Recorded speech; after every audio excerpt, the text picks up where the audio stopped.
Hi everyone. This is North, a place where we can gather around and reorient ourselves according to the compass of human compassion and courage and goodness. Sometimes it appears dramatically, other times simply calm and steady. Sometimes the outcome is grand and sometimes it's very humble. Today, I want to share with you 3 special stories. Let's start with a rope and a river and a camping trip. Just a couple weeks ago, July 5th, 2026, a ranching family was camping near Grey Cliff, Montana, beside the Yellowstone River. They camped there a couple times a year. We're with the grandparents and it's a family gathering. Jory Thomas is a 14-year-old boy. Ranch raised, serious about developing his ranching skills. Last year, he started practicing roping. What is roping? Well, when you're a rancher, you need to be able to catch the cattle. And to do that, you use a lariat, which is a long rope, and you learn how to swing it and throw it so that it wraps around the calf or animal that you want to catch and direct. So, it takes a lot of skill to do a really good job of that. So, last year was the year that he decided to start learning the skill. He practiced on a dummy in the cooler part of the afternoons, and by this year, at the age of 14, he had begun actually roping real cattle during their different ranch activities. Now, one day, as the family is camping beside the river a couple weeks ago, they heard cries from the river. They went to check it out, and it turns out that a raft and a paddleboard had struck a bridge pillar and 4 people were thrown into the fast current. The family was hearing them calling for help. 3 of those 4 managed to reach the shore on their own steam. But one man kept drifting downwards. He was holding on to a cooler, and Jory noticed that he wasn't really calling out, and the current was carrying him down very rapidly. What to do? Well, it turns out Jory had a brilliant idea. He quickly emptied his pockets so that whatever he was carrying in his pants wouldn't weigh him down. He crossed a waist-deep side channel, ran down the bank to get ahead of the man, and waded chest-deep into the main river with his 12-foot lariat. His first thought was, maybe I can use my rope to catch him before he goes further downstream. Well, there are a few things about that idea. First of all, as I said, actually catching something with a lariat is kind of tricky. He's only had a year of practice from the first time he really started studying the skill, and it's only this year that he's started using it on moving animals. And then you want to do it when you are chest deep in the water, in a fast-moving current, with somebody who's drifting rapidly downstream? That's a bit of a long shot, at least from my perspective. And while 12 feet of rope or 4 meters of rope sounds like a good length, you have to think about the fact that there's still a good bit of distance and the current is fast, and if he misses, he's going to have to pull the rope in, move further downstream, and try again. Well, his hours of practice over the past year paid off. He caught him on the first throw, and he had the presence of mind to carefully, slowly pull him through the chest-deep water, bringing the rope in without losing his own footing, until he was able to bring him close enough that another bystander could help to get him out of the water. And here's what impresses me. Okay, the skill, all of that. But think about how many times we have a skill, a resource, and it's designed for a certain purpose, but we never even think of applying it to another need. Jory Thomas managed to put the different things together quickly in his mind as all this excitement is happening, and in that moment realized that he had the tool that could be the means of saving this man. Well, after it was all over, Jory went back to his family, and he just was so surprised at himself. He said, I think I just saved a life. And of course the family answered, yeah, you did. And remember also, Jory is 14. just 14. Teenager, right? How often do we think of teenagers as, oh, the lost generation, the irresponsibles, the ones lost in their TikTok and social media? But my point is, there are these kinds of teenagers out there.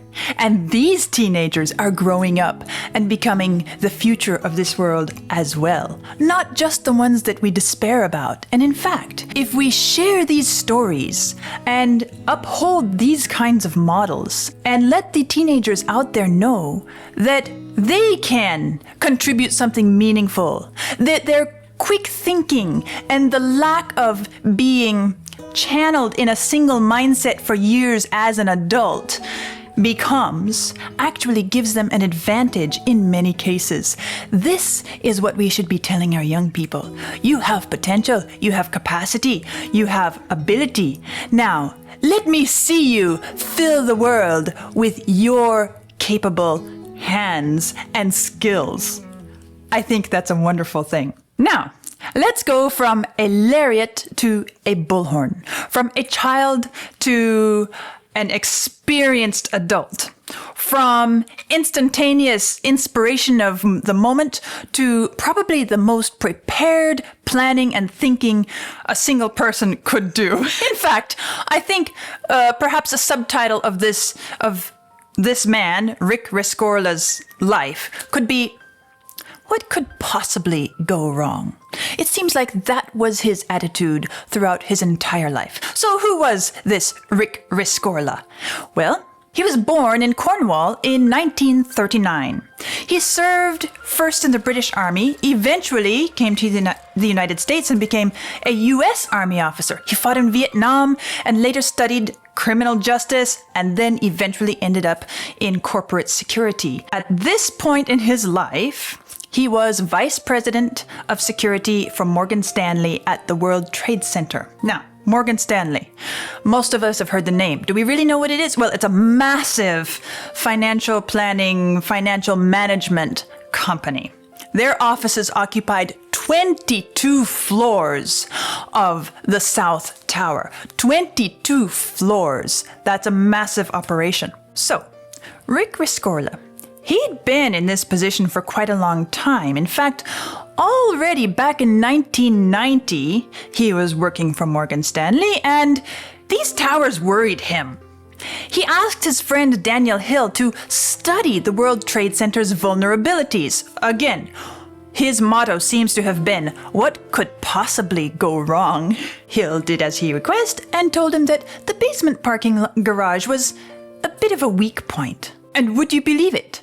Just a couple years later, in 1993, a truck bomb exploded in that very garage. Rescorla helped evacuate his company and became convinced that another attack on the towers was possible, and he wanted the firm to leave the complex. He felt like it was just too vulnerable of a location. But he is not the one who makes those decisions. The lease didn't run out until 2026, so what can he do? He focused on what he could control. How to get everybody out safely, quickly, calmly, in case of whatever emergency might come up in the future. Remember, Morgan Stanley occupied 22 floors on the South Tower. They had about 2,700 employees and consultants. That's a massive amount of people to evacuate. Rescorla built a floor-by-floor evacuation plan. He taught people how to enter the stairs in pairs. Upper floors move first. Lower floors join in order. One side stays open for firefighters moving upwards. He held regular drills. In fact, so frequently that employees often complained. They would mock the whole idea. Come on, why are you using our valuable work time for drilling an evacuation? And Rescorla insisted that everybody participate. Managers from the top down, every single employee in that building had to participate in these evacuation drills. Well, what to do? He's going to make sure that this is done right, and he's going to make this so boring and so familiar that in case of an emergency, it will go as close to clockwork as could possibly be achieved. He was there to supervise all these evacuation practices, and he had this funny little habit of standing in a stairwell with a bullhorn, handing out, giving instructions and singing. It kind of contributed to his image of the quirky, annoying security vice president who insists on all of this. And now he stands and sings Cornish songs to us as we're going through all these motions. Think of that! For years and years and years. And then came September 11, 2001. 8:46 a.m., the North Tower was struck. A building announcement in the South Tower told people to remain in place or return to their offices. Rescorla rejected that instruction and immediately ordered Morgan Stanley to evacuate completely. And those practiced lines began moving down the stairs. At 9:03 a.m., the South Tower was struck while the evacuation was underway. And there was Rescorla standing in the stairwell with his bullhorn. Slow yourself down, pace yourself. Slow yourself down, pace yourself. Interspersing his instructions with Cornish songs and military songs and things such as God Bless America. The same routine, the same quirky, mildly funny design of singing as it happens. But you know what? It kept the panic from taking over. All these years, he knew what he was doing, conditioning those employees. And here, suddenly, every second of those years of preparation paid off. Even the quirky, funny, mildly annoying parts of it. And how effective was it? Of Morgan Stanley's 22 floors, of roughly 2,700 employees and consultants, only 13 were lost on that day. And Morgan Stanley credits Rescorla's plan and Rescorla's evacuation team with saving 2,687 people on that day. But the story doesn't even stop there. After most of the people were out, Rescorla and members of his security team went back to search inside for anybody else who might still remain. Someone named Bob Sloss saw him near the 10th floor and urged him to leave, and Rescorla answered, "I will, as soon as I make sure everyone else is out," and he continued upward. The South Tower collapsed at 9:59 a.m., and Rescorla died at age 62. His remains were never identified. But what a gift of life to those people.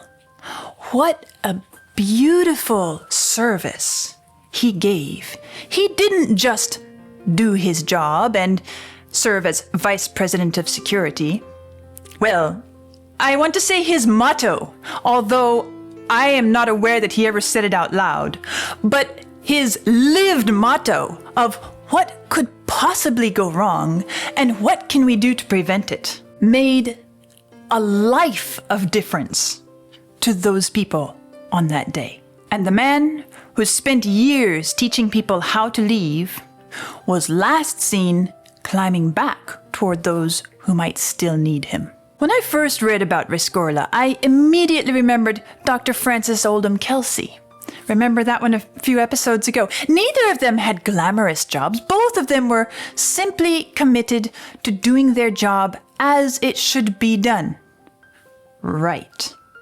No matter the protest, no matter the resistance, no matter the politics and maneuverings and frustrations, simply being thorough because they knew better than most the potential cost of compromise. And if you have to compromise, how about doing it right? If I say data centers, what comes to your mind? Oh no! Data centers! The modern plague! Well, it's an especially hot-button topic here in Nashville right now because there are plans to build one right next to the Nashville Zoo. And you can imagine the furor. But that aside, since we're stuck with them in this modern world, we have to accept the compromise of their existence, right? But what if we should approach the problem with the same level of thoroughness and commitment to doing it right that we found in the Kelsey and Rescorla stories. We all sit at our homes and use the internet all the time, but there is a very physical side of the internet that most of us don't see. A photo stored in the cloud is still stored on a real machine somewhere. The whole idea of cloud is a bit deceptive, isn't it? Because it's totally earthbound and not at all up in the clouds. And because of that, Earth has a problem. Streaming, searches, software, and AI all run through rooms, buildings, even big enough to be called small cities, full of servers. Those machines use enormous amounts of electricity and generate a lot of heat. They get hot. Data centers then use more equipment and most often large amounts of water simply to remove that heat. Well, in Amsterdam, planners asked a question. What if the heat did not have to be thrown away? In other words, if we have to make a compromise, if we have to be generating heat, what about turning it to our advantage? This is really a great idea. One waste stream becomes another service. And so they designed a data center to make use of that heat. The servers would produce warm water. It's not hot enough for homes yet, but then a large heat pump steps in to take it to the next level and raise the temperature further. Then, Amsterdam's district heating pipes could carry that heat to buildings just as a central boiler system does on a much larger scale. And this data center is planned, at least initially, to produce 25 megawatts of usable heat. How much is that? Well, it's approximately enough to heat about 15,000 homes, and their goal is to be in operation by 2030. Imagine that! And their planning and design takes it even further. They're aiming for power efficiency. Their target is a PUE of 1.2. Well, in plain English, 1.0 is considered the absolute lowest. So they're really pushing it down towards the minimum. And then the water, which is used to cool, and which in this case, that heat will be used to heat homes. But many times, data centers use drinking water, potable water. In this case, Amsterdam wants to use industrial water that is not fit for drinking in the first place, and furthermore, to use closed-loop cooling, which reuses the same water so you don't end up with the same amount of water pollution and waste that typical data centers generate. Isn't that amazing? But wait, there's even more than that. The backup generators. Every data center needs backup generators because they have to keep functioning even if the local power goes out. These backup generators are designed to use vegetable oil rather than diesel. Of course, it still produces some carbon, has a carbon footprint, but it's not digging into the oil resources of the world. And even more, the construction. Data centers are massive and they require a lot of materials simply to be built. Well, this data center is designed to use recycled materials, and not only that, to be dismantleable, and the parts to be reusable, so that if it ever needs to be remodeled, expanded, moved, whatever, instead of simply demolishing all that material that went into its construction, it can simply be taken apart and reused for some other purpose. And on top of all of that, renewable power is part of the ongoing plan of how to energize it when it's not on the backup generators. What a beautiful redesign of something that, at this point, it seems that we're bound to be living with. Don't you think? This project changes the starting question. Instead of building first and dealing with waste later, it looks from the beginning and is trying to design electricity and cooling and water and backup power and materials and heat, all as one connected system, kind of using the same motto that Rescorla used, right? What could possibly go wrong, and what can we do to prevent it? Well, in this case, we know what can possibly go wrong. We know what is going wrong. And so, instead of just waiting and shrugging and saying, well, that's the state of things. Let's use all the wonderful knowledge and ingenuity that we humans possess to make something that is more sustainable. Now, let's step back and think about each of these 3 stories. Jory had practiced a skill for one purpose, and then suddenly he needed it for something far more important and unexpected, and he was able to make the switch. Rescorla's story asks what happens when preparation is not accidental, when someone deliberately practices for a danger that most would rather not think about. Rescorla could not eliminate the threat, but he could change how people were prepared to meet it. And now Amsterdam is trying something similar at a city scale. Accepting that dangers exist, data centers are coming, and then intentionally choosing to plan and design in order to reduce their impact and to end up with far less waste and harm from the very beginning. These are all ways in which humans are working to make this world a better place, both now and in the future. Because this is us. This is humanity. This is the world. It is our world. And this is North. I'll see you here.